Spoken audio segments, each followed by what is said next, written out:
Tell us more, Grandpa. Back in my day, when Benjamin Franklin first discovered electricity. Hey there, I'm Matt, co-founder at Helpt. And I'm David, co-founder at Helpt. And this is the Cool Kids Table. This isn't your typical industry podcast. We sit down with MSPs, vendors, and channel pros to swap stories, share real insights, and have a little fun. You'll get expert takes along with sports debates and some class clown moments. It's part grade school nostalgia and part real talk about what's going on in business. No scripts, no sales pitches, just a real lunchroom conversation. So grab your tray and let's hang out at the Cool Kids Table. Welcome to the Cool Kids Table podcast. I am Matt, one of the founders here at Helpt, and I am hosting with my co-founder, David. Hey everyone. Today we have special guest Greg Rudakov, founder at Support Fusion. Greg, can you tell me if I pronounced your last name right, a little bit about yourself, and a little bit about Support Fusion? You got the name just right, so I'm always happy with that. Yeah, Support Fusion, we've been building for, just over a year actually, on market, about 18 months in existence. And we basically make the world go around with connecting IT systems together, ticketing engines, asset tracking, customer records, essentially anything that helps the IT world work and connect together as best as they can. We do a lot of stuff in managed services, and that's what we do.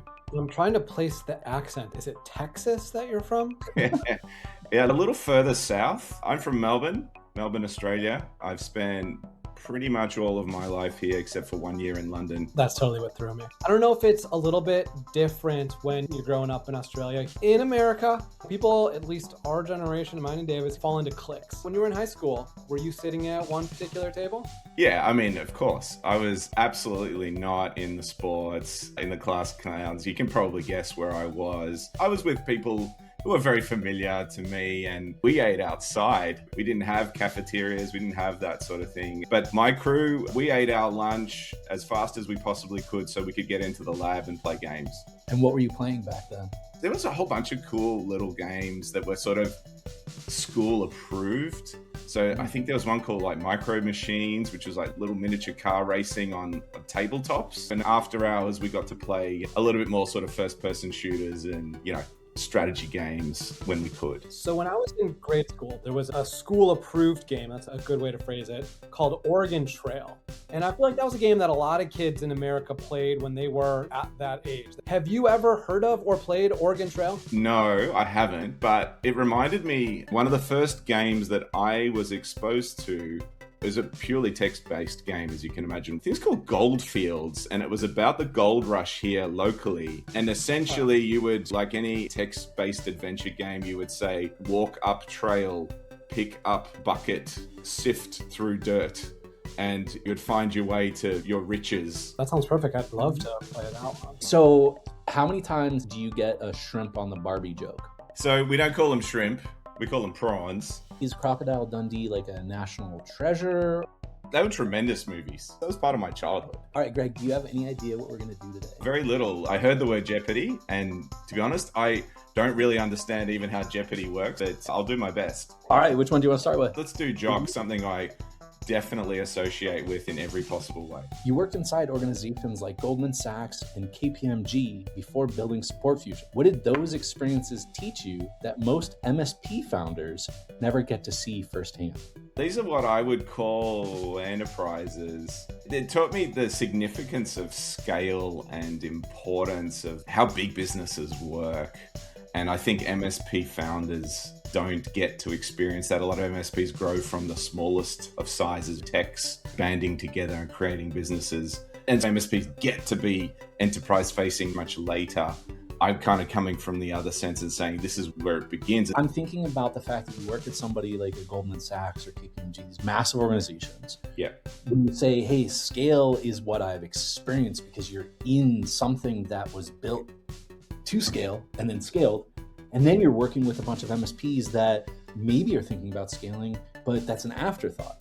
What's the first thing that you would tell somebody that was shooting for $1 billion company? What do they need to do? I think my more advice, because I wanted that answer just as everyone else does, but my advice is not to lose your sort of core culture and purpose as you scale. These are institutions. These are very established businesses that have been around a long time.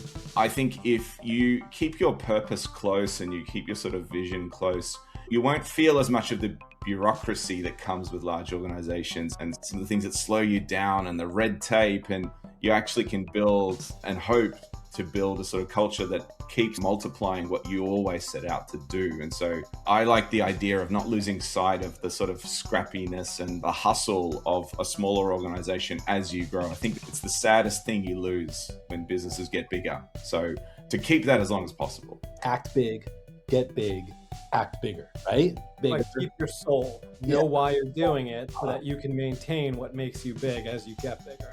Yeah, let's just go with an overachiever 300 for now to have a nice neat line. When you look at the MSP industry today, what are people focusing on that won't matter in 5 years? We are in such a transition.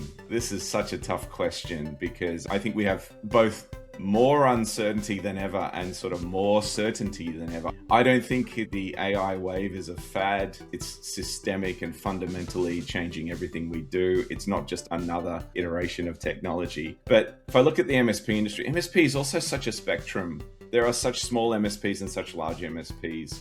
If I talk to my world, it's doing the meaningless stuff. Like if anyone is getting really bogged down in process mapping and the minutiae of things, I think that's a space that we just don't need to put that time and energy into. That's where AI is just going to do it for you. There's going to be so many things that won't be relevant anymore because it'll just be easy to just throw it in a prompt, ask AI to do it, and it'll find its way. It might fumble a little bit, might hallucinate, but that'll get better and better as we've seen just in the short couple of years that it's been changing everything. I think like with anything, focus on outcome. If people are focused on outcome and making a difference and helping people, that's where they should be. So anything that isn't doing that, that's all irrelevant. Focus on the forest, not the trees. Yeah, there we go. That's what I said. Class Clown 100. What's more dangerous? The salesperson who says, I already told the client we can do that, or a ticket that gets reassigned 6 times? I mean, I've declared I'm a salesperson now, and you got to sell ahead a little bit, enough to get away with, enough to live dangerously. I believe in selling ahead. I call it market validation. I don't call it a tension between sales and delivery. But you got to know what the people want. You got to speak to that. And then the ticket gets reassigned 6 times. That's just terrible CX. I think it's actually more dangerous to have the ticket reassigned. I'm going to go with that. I'm an ops guy at heart. That just grinds my gears to see that sort of behavior happening. Okay, so I agree with that, but I have to ask, what's the most market validation thing that you've sold that was farthest away from the reality of what your tools can do? I mean, the good thing, this isn't being recorded, so, I can speak freely. There was a business I was running where we happened to have a very large client, and that large client, they were doing very well. They could spend a lot of money. And so it was very well known that if you could sell into this client, you could probably make something of your business. And not to suggest that I was selling anything well ahead of what we could deliver, but I actually turned around a company purely based on selling, I guess, a dream. We were in a position where we were losing money rapidly and they have to close up in weeks. And I managed to sell a solution based on a vision to automate procurement and essentially like quote to cash system. And they bought into it and they said, oh yeah, I really like that. We should totally do that. And I'm like, yeah, we can totally do that. And that was the fastest filling I've ever had to do in my life. But we pulled it off and actually built that client into multi-million-dollar contract in the end from that one thing. But we didn't have it at the time. We had zero. I literally deleted all the code as part of what we were selling. So we had to create it from scratch.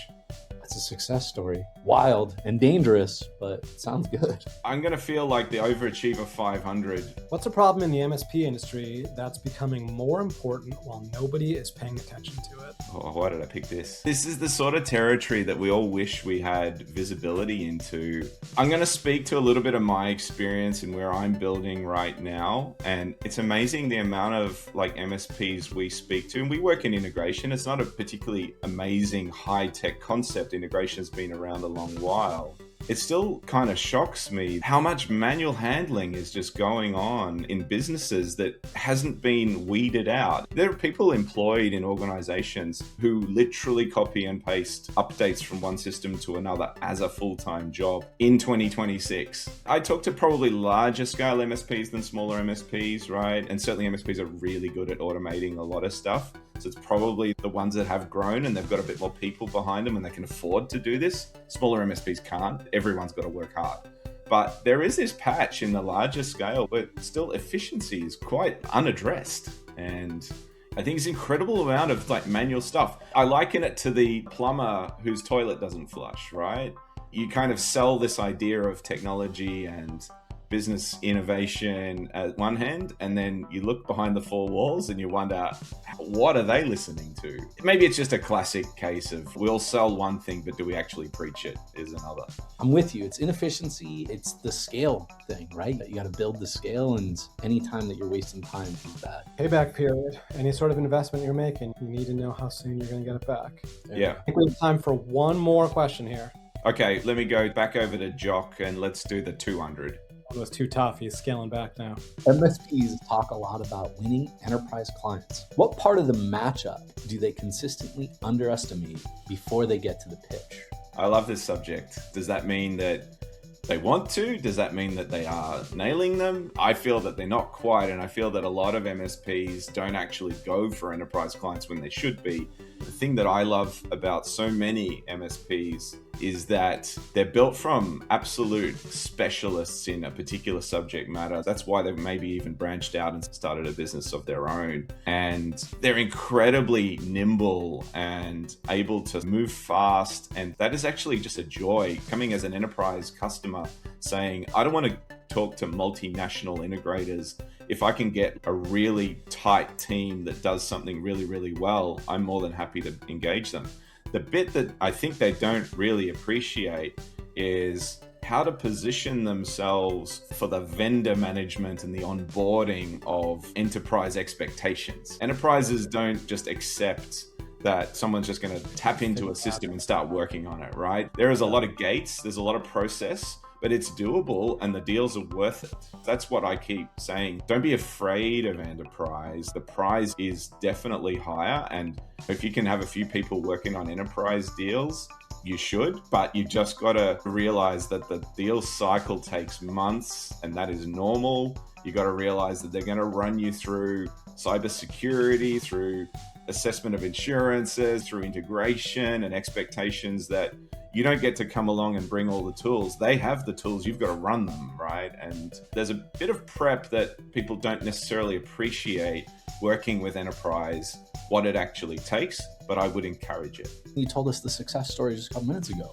Yeah. right? You get that big enterprise or you get that one client that saves a business. Yeah, when we work with the smaller end of the spectrum of MSPs in our world, we love to see that we're supporting them bringing on a business that's going to grow them at 50% in one hit. And that's when they've taken that leap and they've gone, you know what, we can actually do this in enterprise. We feel like we've got the right go-to-market now, we've got the right pieces to the puzzle in our court, so we can do this. And to be part of that story where a company's just gone, oh, here's 50% in one deal, that's tremendous. Okay, I love it. This is our leaderboard. I think if I did my math right, you might have around 1,700 points. I did not think about this step. I'm just curious where you want to go and how many points you want to wager. I'll wager the whole lot. Awesome. Perfect. What's the strategy here? So if I wager the lot, I can get second in class clown, right? Exactly. You can get 70 class clown. That's the highest ranking you could get. I'm going to go with class clown. Perfect. And so then what are you going to wager? You're going to bet it all? Yeah, bet a lot. Which country has won the most FIFA World Cups? Which, I don't know if you're following the Socceroos now. We're recording this a little bit before their big clash with America. I already regret this. I can barely spell FIFA. Okay, I'm just gonna say Germany. Okay. That's I've literally no basis, and I'm not gonna cheat. So just go. Not even going to belabor it. But it looks like, ooh, Germany was second.